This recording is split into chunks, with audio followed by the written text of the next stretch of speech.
ایک جنگل میں ایک ہاتھی رہتا تھا جو بہت تنہا تھا۔ وہ چاہتا تھا کہ اس کے بھی کچھ دوست ہوں، لیکن اس کی جسامت اور مختلف عادات کی وجہ سے کوئی اسے دوست نہیں بناتا تھا۔ ایک دن اس نے فیصلہ کیا کہ وہ ہر جانور کے پاس جا کر دوستی کی درخواست کرے گا۔ سب سے پہلے وہ خرگوش کے پاس گیا اور پوچھا، کیا تم میرے دوست بنو گے؟ خرگوش نے کہا، نہیں، تم اتنے بڑے ہو کہ میرے بل میں نہیں سما سکتے، اس لیے ہم دوست نہیں بن سکتے۔ پھر ہاتھی بندر کے پاس گیا اور کہا، کیا تم میرے دوست بنو گے؟ بندر نے جواب دیا، نہیں، تم درختوں پر نہیں چڑھ سکتے، اس لیے ہم دوست نہیں بن سکتے۔ ہاتھی اداس ہو گیا، لیکن اس نے اپنی کوشش جاری رکھی۔ وہ ہر جانور کے پاس گیا، ہرن، گلہری، پرندے، لیکن ہر کسی نے کوئی نہ کوئی بہانہ بنا کر انکار کر دیا۔ ایک دن جنگل میں خطرہ آن پہنچا۔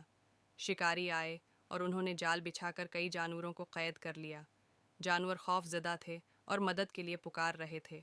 ہاتھی نے یہ سب دیکھا اور فوراً شکاریوں کی طرف بڑھا۔ اپنی طاقت کے ذریعے اس نے شکاریوں کے جال پھاڑ دیے اور تمام جانوروں کو آزاد کر دیا۔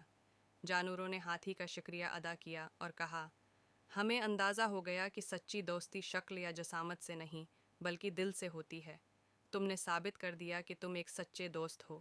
اس دن سے ہاتھی اور جنگل کے تمام جانور گہرے دوست بن گئے اور ہاتھی کو کبھی تنہائی محسوس نہیں ہوئی۔